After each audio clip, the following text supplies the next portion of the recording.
स्वागत बा रउआ के अपन channel Young India Study Centre में।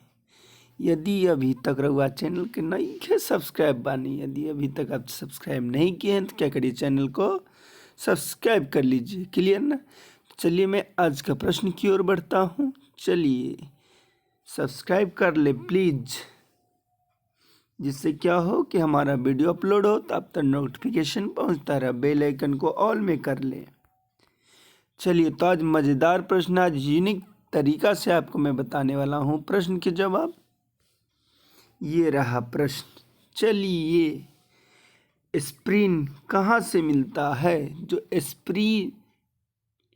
स्प्रिन है वो बोरा कहाँ से प्राप्त होता है? तो चलिए बताइए, स्प्रिन कहाँ से प्राप्त होता है, यानी कहाँ से मिलता है? पेट्रोल से मिलता है, पृथ्वी से मिलता है, पेड़ से मिलता है, सीरोडो की रासायनिक अभिक्रिया से मिलता है। तो किससे मिलता है स्प्रिन? पेड़ से मिलता है। क्लियर ना? स्प्रिन कहाँ से मिलता है? पेड़ से। ये रहा दूसरा प्रश्न।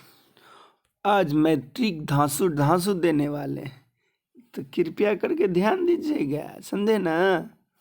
चलिए, पीतल कौन सी धातुओं का मिश्रण है? तो आज मैं इस पे खतरनाक टिक देंगे, समझें? अरे देखिए, चलिए बताइए, जो पीतल है किसका मिश्र धातु है? चलिए बताइए।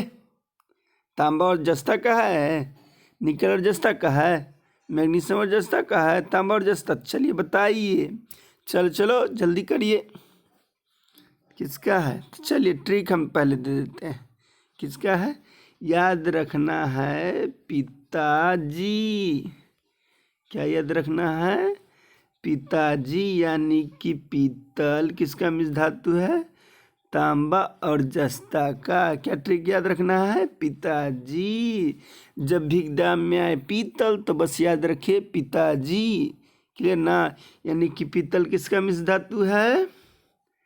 तांबा और जस्ता का। क्लियर ना? क्या याद रखिएगा? पिताजी, यानी कि जो पीतल है किसका मिश्र धातु है? तांबा और जस्ता। क्या याद रखना है? पिताजी, यानी कि पीतल, तांबा, जस्ता। था ना यूनिक? तो आप लोग ना छोड़ के वीडियो पर भाग जाते हैं, रुकना ना चाहिए था। देखिए क्या है, पिताजी यानी पीतल किसका मिश्र धातु है? तांबा और जस्ता का। ये रहा दूसरा प्रश्न। चलिए देखिए, अरे देखिए इधर। तैरने के तालाब में तैरने से मनुष्य की त्वचा जल जाती है, यानी कि यदि हम क्या है, तालाब में तैर रहे हैं, ठीक है, अभी तो नहाने से ना नहीं मरता है, अभी तालाब में तैरने कौन जाएगा? तैरने के तालाब में मनुष्य की त्वचा जल जाती है, तो बताइए कि क्यों जलती है? अवरक्त किरण के कारण, क्लोरीन के कारण, उष्मा के कारण, या परावैंगनिक किरण के कारण? तो बताइए कि जब तैरेंगे, नहाने के नाम से जानिए रहे क्या हो रहा होगा मनवा में, ठीक है? तो बताइए कि क्यों जलता है? किससे? क्लोरीन के कारण हमारा त्वचा क्या होता है? जलने लगता है। कहाँ? जब हम नहाते हैं तालाब में, तब। चलिए ये रहा प्रश्न, मजेदार प्रश्न। जब विद्युत ऊर्जा गति में परिवर्तित बोले, जब विद्युत ऊर्जा, ठीक है, विद्युत की ऊर्जा गति में परिवर्तित होता है तो क्या था? ये मानिए कि जब विद्युत को गति में हम परिवर्तित करेंगे तो क्या होगा? चलिए बताइए। जब इलेक्ट्रिक करंट को मोशन में लाएंगे तो क्या भाई? बताइए, चलिए बताइए। अरे बतावा। ऊर्जा की कोई हानि नहीं होगी। 50% ऊर्जा की हानि होती है, 30% ऊर्जा की हानि होती है, या 80% ऊर्जा की हानि होती है। तो जानिए, देखिए एकदम सरल है। कैसा है? सरल, एकदम बेकार टाइप का। इतना सिंपल सा प्रश्न में हाथ दियाइएगा तो कैसे होगा? तो कैसा है? जब विद्युत ऊर्जा की गति में परिवर्तित करिएगा ना, तो 30% ऊर्जा की क्या होगा? हानि होगा। समझ में आया? ये रहा भाई, आ जाइए देखिए शक्कर के किण्वन से क्या बनता है। तो बतावे के बा कि जब शक्कर के किण्वन करल जाला यानी कि शक्कर के किण्वन होता है तो क्या बनता है। इथाइल अल्कोहल बनेला, पाइथाइल अल्कोहल बनेला, एसिटिक एसिड बनेला या क्लोरोफिल बनेला। तो बताई जल्दी झटके में क्या बनेला। इथाइल अल्कोहल बनला। समझ में आयल रहल बा। चलिए ये रहा, आहा मजेदार प्रश्न। अम्ल वर्षा होती है, बताना है आपको कि अम्ल वर्षा होती है क्या कारखाना से होती है, पेट्रोल से, कोयला जलाने से या लकड़ी से। तो ये बचवा वाला प्रश्न पूछ दिया है, ठीक है, लेकिन क्या करेंगे, आ गया तो बताना तो पड़ेगा। तो किससे होती है, कारखानों से होती है। लेकिन पहला नंबर इससे रिलेटेड संबंधित जो बातें हैं जो बता देते हैं। चलिए ध्यान दीजिए, देखिए अम्ल वर्षा किससे किससे होता है, NO2 और SO2 के कारण। ध्यान दीजिएगा, ये वाला ज़्यादा पूछता है, इससे ज़्यादा पूछेगा कि अम्ल वर्षा किसके किसके कारण होता है। तो क्या बोलिएगा, NO2 और SO2 के कारण। ठीक बनू, ये वाला रहे तो जानिए गए। चलिए है जबरदस्त और मज़ेदार। क्यों मज़ेदार, देखिए गेहूं की खेती के लिए कौन से उर्वरक उपयोगी होता है। वो रहा जो गेहूं की खेती, अभी जानते कि गेहूं लग रहा है, तो गेहूं की खेती किसके कारण उपयोगी होता है, कौन सा उर्वरक क्या होता है इसके यूजफुल होता है, क्या नाइट्रोजन, पोटेशियम, तांबा या लोहा। तो कौन होता है, नाइट्रोजन। ठीक है ना, यानी कि नाइट्रोजन सबसे गेहूं के लिए क्या होता है, बेस्ट उर्वरक। ठीक है, तो चलिए इसमें आइए गया प्रश्न, देखो इम्पोर्टेंट बता देते हैं। वायुमंडल की बात की जाए कि गैस कितना कितना है, यानी कि हमारा एटमॉस्फेयर जिसमें गैस कितना है, तो बस एगो नंबर याद रखिएगा। क्या नंबर बाद लिखिए, देखिए 78 21 00 3093। ठीक है, फोन पर बात करिएगा ना तो न स्विच ऑफ करेगा न कुछ, फोन में नहीं लगाइएगा। है 10 डिजिट का, देख लीजिए हुआ ना 10 गो, गिने देख रहे हैं सिर्फ। देखिए ये 78 है ना, यहाँ से यहाँ तक परसेंटेज में जितना कितना है, प्रतिशत में, यानी कि 78 वायुमंडल में नाइट्रोजन गैस है। 21 दिख रहा है यहाँ से यहाँ तक, देखिए दिखा, 21 क्या है, ऑक्सीजन गैस। यहाँ से देखिए 0 पॉइंट यहाँ लगा दीजिए, 0.03 क्या है, कार्बन डाइऑक्साइड है। ठीक है, 0.93 बचा ना, की है, आर्गन है। तो हो गया ना मज़ेदार नंबर। बस नंबर याद रखिए 78 21 2 0 3 0 9 3। बस कॉल करिएगा, नहीं गलती नहीं करिएगा, नहीं तो nitrogen, oxygen, carbon dioxide, argon से बात होने लगेगा। ठीक है ना, याद रखिएगा 78 21 00 3093। तो 78% कितना, नाइट्रोजन गैस, 21% की, अरे बताइए, अभी ना बताएं, एकदम भूल जाते हैं तुरंत, ऑक्सीजन। 0.03 की, अरे बताइए, कार्बन डाइऑक्साइड। 0.93 की तो आर्गन। क्लियर, चलिए आगे बढ़ते। ये रहा प्रश्न, अभी तक नहीं ना लाइक किए हैं तो अरे कर दीजिए, एगो लाइक बस की होता है, करिए जल्दी आप भी ना। जब एक पत्थर को चांद की सतह से पृथ्वी पर लाया जाता है तो क्या होता है, चांद की बात। चलिए, जो बोला एक पत्थर को कहाँ से लाएंगे, यहाँ वहाँ से भी नहीं, समझ रहे, चांद पर। क्वेश्चन में ना चांद पर घुमाने लगता है, चलिए घूम लेते हैं। बोला जब एक पत्थर को चांद की सतह से पृथ्वी पर लाया जाता है तो क्या होता है, इसका द्रव्यमान बदल जाता है, इसका भार बदल जाता है, परंतु द्रव्यमान नहीं।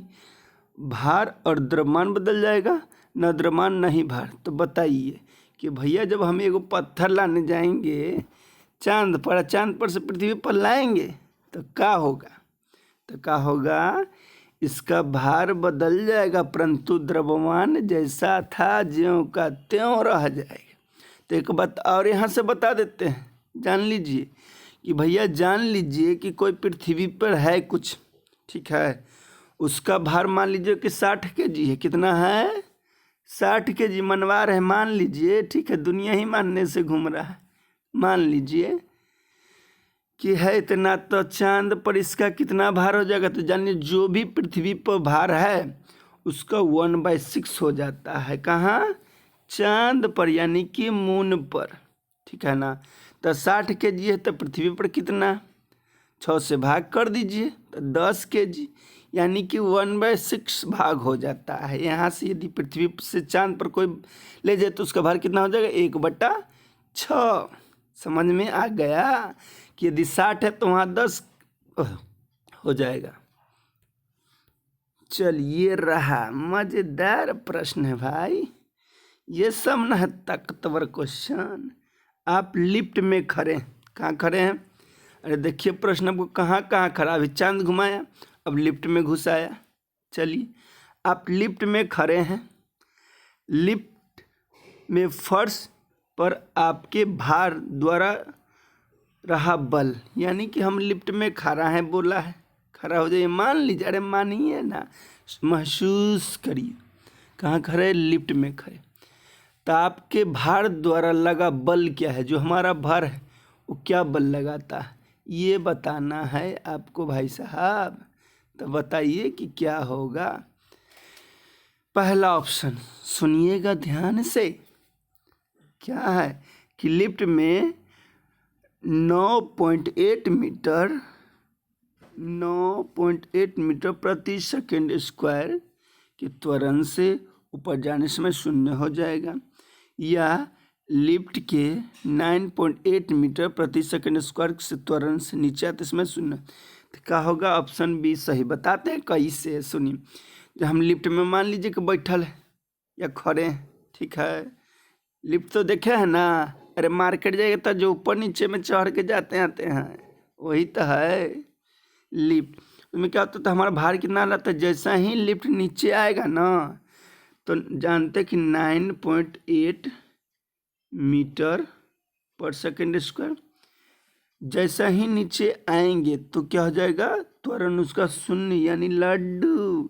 देखते कभी आप बैठे होंगे या खड़े होंगे लिफ्ट में, तो याद रखिए जैसे ही नीचे जाएंगे ना, ऊपर से नीचे जब आएंगे तो लगेगा कि मेरा शरीर में कुछ वजन ही नहीं, ठीक है ना। मेरा शरीर में कैसे लगेगा कि वजन, अचानक से आपको अजीबोगरीब जैसा ये है। तो वही बार जैसे ही आप लिफ्ट में तो 9.8 मीटर सेकंड से रहता है ना, जो बल लग रहा है वो क्या हो जाएगा? त्वरण नीचे आते समय शून्य हो जाएगा। चलिए, रहा प्रश्न। चलिए, तो ये वाला प्रश्न तनी देख लीजिए। आमतौर पर क्या है?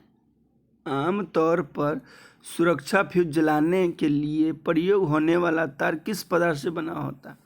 बुरा जो सुरक्षा फ्यूज होता है, घर में देखिएगा बोर्ड में लगल रहता है फ्यूज, लाइट जलता है वैसे ही फ्यूज रहता है, वो घुसेरने वाला यानी घुसेने वाला रहता है फ्यूज, ठीक है ना। एमसीबी भी क्या है? एक फ्यूज ही है।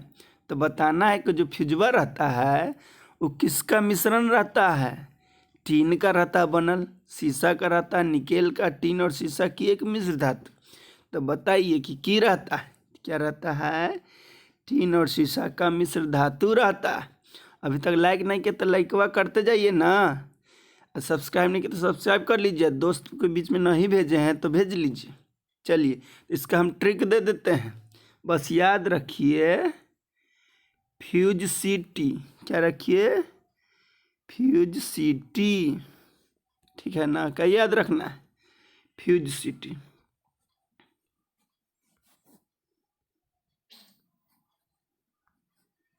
क्या याद रखिएगा? फ्यूज सीटी, यानी कि जो फ्यूज बनल है उस शीशा और टीन का मिश्रण है। क्या याद रखिएगा? फ्यूज सीटी। अरे बोलिए, क्या बोलिए? फ्यूज सीटी, यानी कि जो फ्यूज बनल है वो किसका किसका मिश्रण है? सीसा और टीन का मिश्र धातु है। तो आज तक यहीं रहने देते हैं, ठीक है ना? तो आज तक कहीं। चलिए एक और प्रश्न है, बताइए देते हैं। कहला एगो को छोड़े, कल करो सो आज करो, आज करो से अब ये कर देते हैं। चलिए आइए। पीतल के बर्तनों को कलाई करते समय गर्म बर्तन की सफाई के लिए प्रयोग किए जाने वाले अमोनियम क्लोराइड का क्लोराइड चूर्ण से निकलने वाला धुआं क्या होता है? क्वेश्चन तो पढ़ने में लगता है कि रामायण, लेकिन समझिएगा तो बहुत ही सरल है। तो पहले बताइए क्या निकलता है? अमोनियम और हाइड्रोक्लोरिक एसिड का धुआं निकलता है, ठीक है। अभी तक यदि चैनल को सब्सक्राइब नहीं किया तो जल्दी कर दीजिए सब्सक्राइब, लाइक नहीं किया तो लाइक कर दीजिए, दोस्तों के बीच क्या करिए, फेसबुक और व्हाट्सएप पर पता नहीं शेयर कर दीजिए। चलिए तो आज के लिए इतना ही। जय हिंद, जय भारत। उम्मीद करते हैं आज का सेशन आपको बड़ी मज़ेदार लगा होगा।